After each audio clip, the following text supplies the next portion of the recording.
Alice's Adventures in Wonderland by Lewis Carroll. Chapter 1. Down to the Rabbit Hole. Alice was beginning to get very tired of sitting by her sister on the bank and of having nothing to do. Once or twice she had peeped into the book her sister was reading, but it had no pictures or conversations in it. And what is the use of a book, thought Alice, without pictures or conversation?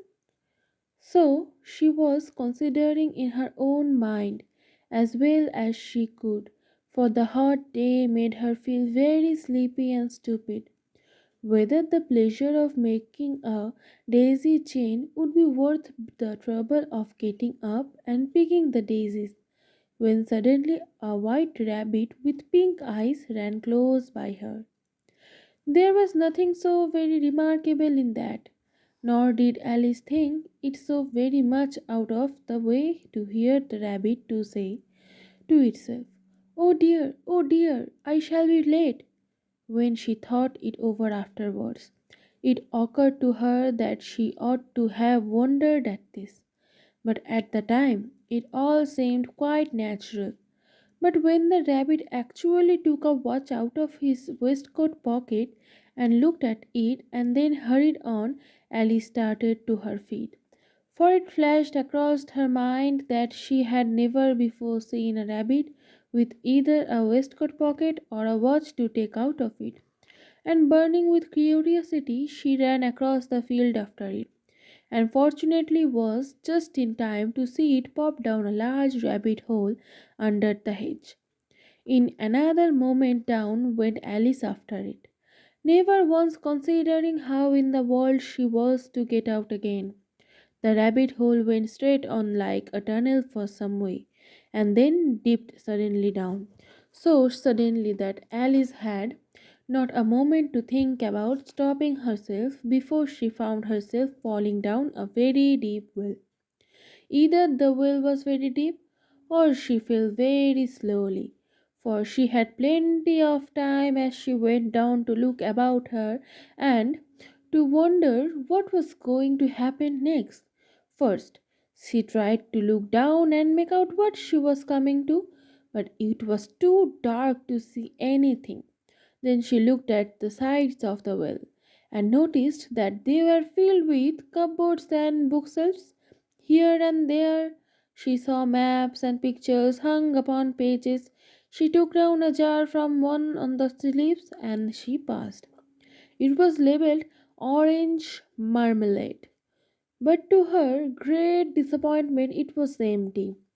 She did not like to drop the jar for fear of killing somebody, so managed to put it on the of the table cupboards.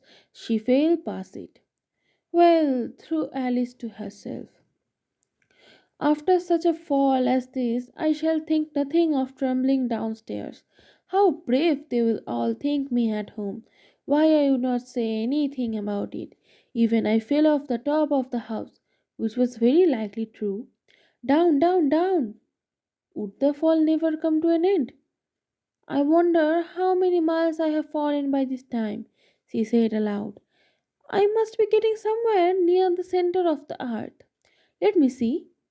That would be 4,000 miles down, I think, for you see, Alice had learned several things of this sort in her lessons in the schoolroom. And though this was not a very good opportunity for showing off her knowledge, as there was no one to listen to her, still it was a good practice to say it over. Yes, that's about the right distance. But then I wonder what latitude or longitude I have got to. Alice had no idea what latitude was, or longitude either, but though they were nice grand words to say. Presently she began again. I wonder if I shall fall right through the earth. How funny it will seem to come out among the people that walk with their heads downwards. The antipathies. I think she was rather glad there was no one listening this time, as it did not sound at all the right word. but I shall have to ask them what the name of the country is. Please, ma'am, is this New Zealand or Australia? And she tried to courtesy as she spoke. Fancy courtesying as you were flying through the air. Do you think you could manage it? And what an ignorant little girl she will think me after asking. No, it will never do to ask. Perhaps I shall see it written up somewhere. Down, down, down. There was nothing else to do. So Alice soon began talking again. Diana'll miss me very much tonight. I should think. Diana was the cat. I hope they will remember her saucer of milk at tea time. Diana, my dear, I wish you were down here with me. There are no mice in the air, I'm afraid, but you might catch a bat, and that's very like a mouse, you know. But do cat eat bats? I wonder. And here Alice began to get rather sleepy and went on saying to herself in a dreamy sort of way, do cats eat bats? Do cat eat bats? And sometimes do bats eat cats? For you see, as she could not answer either the questions, it did not much matter which way she put it. She felt that she was dozing off and had just begun to dream that she was walking hand in hand with Diana and saying to her very earnestly, now, Diana, tell me the truth, did you ever eat a bat? When suddenly, trump, trump, down she came upon a heap of strings and dry leaves, and the fall was over. Alice was not a bit hurt, and she jumped on to her feet in a moment. She looked up, but it was all dark overhead. Before her was another long passage, and the white rabbit was still inside, hurrying down it. There was not a moment to be lost. Away went Alice like the wind, and was just in time to hear it say, as he turned the corner, oh, my ears and whiskers! How late it's getting! She was close behind it when she turned the corner, but the rabbit was no longer to be seen. She found herself in a long, low hall, which was lit up by a row of lamps hanging from the roof. There were doors all around the hall, but they were all locked, and when Alice had been all the way down on the side and up the other, trying every door, she walked sadly down the middle, wondering how she was ever to get out again. Suddenly she came upon a little tree-legged table, all made of solid glass. There was nothing on it except a tiny golden key, and Alice's first thought was that it might belong to one of the doors of the hall. But alas! Either the locks were too large or the key was too small, but at any rate it would not open any of them. However, on the second time of round, she came upon a low curtain. She had not noticed it before, and behind it was a little door about 15 inches height. She tried the little golden key in the lock, and to her great delight it fitted. Alice opened the door and found that it led into a small passage, not much larger than a rat hole. She knelt down and looked along the passage into the loveliest garden you ever saw. How she longed to get out of that dark hall and wandered about how among those beds of bright flowers and those cool fountains, but she could not even get her head through the doorway. And even if my head would go through poor Alice, it would be of very little use without my soldiers. Oh, how I wish I could shut up like a telescope. I think I could, if I only know how to begin. For you see, so many out of the way things had happened lately that Alice had begun to think that very few things indeed were really impossible. There seemed to be no use of waiting by the little door, so she went back to the table, half hoping that she might find another key on it, or at any rate of a book of rules for shutting people up like telescopes. This time she found a little bottle on it, which certainly was not there before, said Alice, and round the neck of the bottle was a paper label with the words "Drink me" beautifully printed on it in a large letters. It was all very well to say drink me, but wise little Alice was not going to do that in a hurry. No, I will look first, she said, and see whether it's marked poison or not.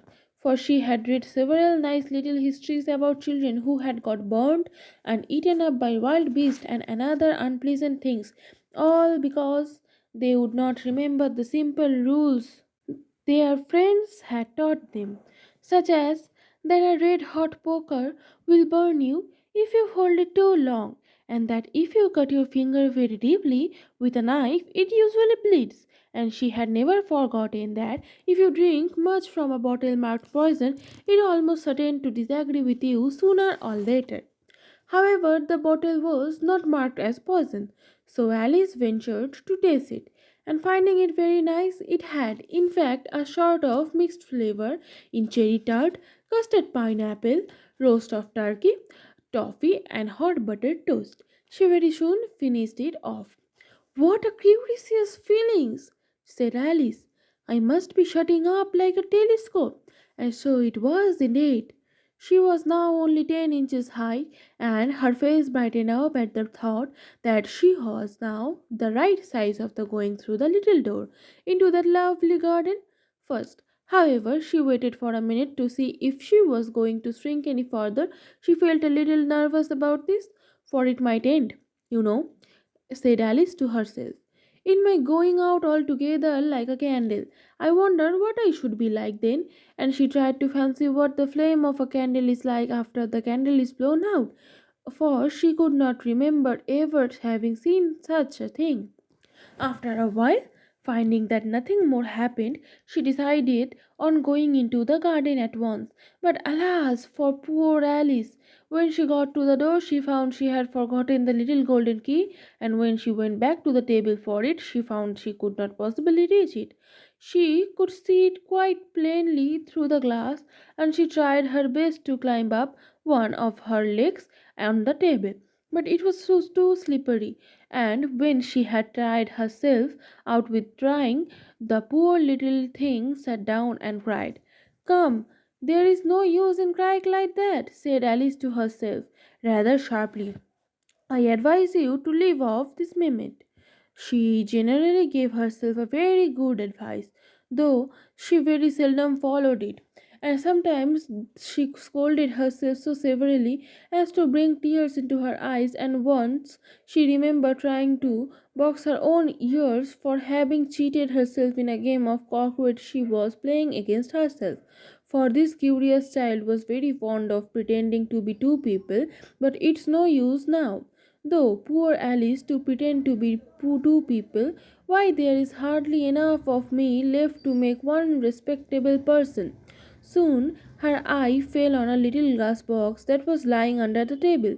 She opened it and found in it a very small cake on which the words "Eat me" were beautifully marked in curtains. Well, I will eat it, said Alice, and if it makes me grow larger, I can reach the key, and if it makes me go smaller, I can creep under the door. So either way, I will get into the garden, and I don't care which happens. She ate a little bit and said anxiously to herself, which way? Which way? Holding her hand on the top of her head to feel which way it was growing, and she was quite surprised to find that she remained the same size. To be sure, this generally happens when one eats cake. But Alice had got so much into the way of expecting nothing but out of the way things to happen that it seemed quite dull and stupid for life to go on in a common way. So she set to work and very soon finished off the cake.